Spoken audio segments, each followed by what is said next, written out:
আসসালামু আলাইকুম। সবাই একসাথে বসেছিলাম। তখন হঠাৎ করে প্ল্যান হলো যে পয়লা বৈশাখ উদযাপন করব না, বের হব না। দেখে কি হইছে, চলো আমরা এমনিতেই বাসায় শাড়ি পরে সুন্দর, সুন্দর ছবি তুলি, ভিডিও করি।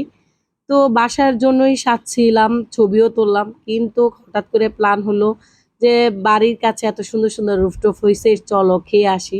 যেহেতু সাজুগুজু করেছি। পরে ভাবলাম হ্যাঁ, ঠিকই তো আছে। খেতে তো সমস্যা নাই, চলো যাই। তো এই তো বের হয়ে গেলাম। গিয়ে একটা সুন্দর একটা রুফটপ হইছে। এখানে গিয়ে খাওয়া-দাওয়া করব। আসলেই সত্যি কথা বলতে আমরা পহেলা বৈশাখ উদযাপন করতেছি না। সেজন্য সাজুগুজুও করি নাই। সবাই আসলে মাইন্ড করবেন না বা কিছু বলবেন না। আমরা নববর্ষ সেলিব্রেট করতে অনেক বছর পর সাজলাম, মানে এভাবে লাস্ট ক্লাস 8-এ সাজছিলাম। তো কেমন লাগতেছে? জানাবেন কি? অবশ্যই সুন্দর লাগতেছে। ইভানা অনেক বছর পর শাড়ি পরলো আর আমি ৯ মাস পর শাড়ি পরেছি।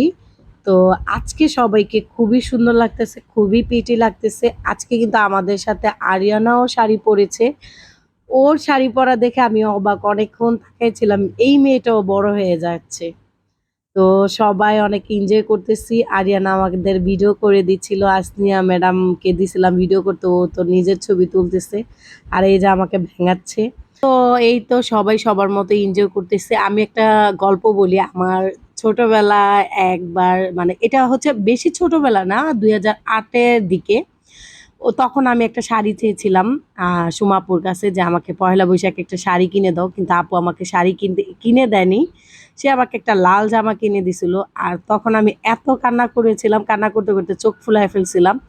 তারপরের দিন দেখি সকালে উঠে আমার চোখে তেলেঙ্গা হইছে, যেটা শুদ্ধ ভাষায় কি বলে আমি জানি না। কিন্তু আমাদের এলাকায় তেলেঙ্গা বলে।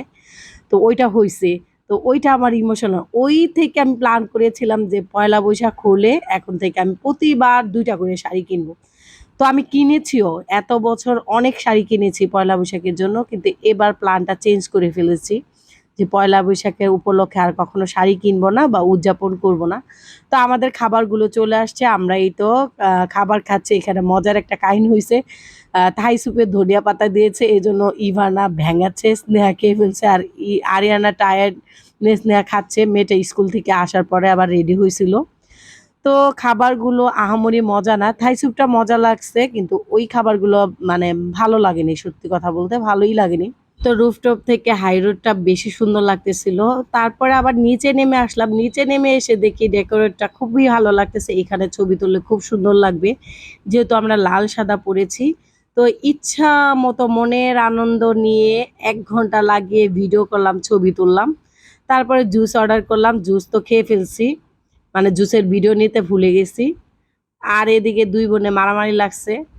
তো এই তো আবার জোড়া কবুতররা কি সুন্দর শুটও করতেছে, ছবিও তুলতেছে। আমাদের খুবই ভালো লাগতেছিল। আজকের দিনটা মানে ফান মোডে ছিল। কিন্তু আসলে একটা সুন্দর একটা দিন কেটে গেল। মানে হঠাৎ প্ল্যানে আসলে যা হয় আরকি। তো সবাই অনেক মজা করেছিলাম, অনেক এনজয় করেছিলাম। মিস করতেছিলাম মিমকে আর কেয়াকে, ওরা বের হয় নাই। তো আমরা এখন বের হয়ে যাব।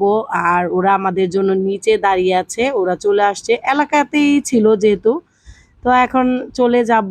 আর আমাদের কেমন লেগেছে অবশ্যই কমেন্ট করে জানাবেন। আর আমাদের দিনটা অনেক ভালো কাটছে। আপনাদের দিনটাও ভালো কাটুক। আল্লাহ হাফেজ।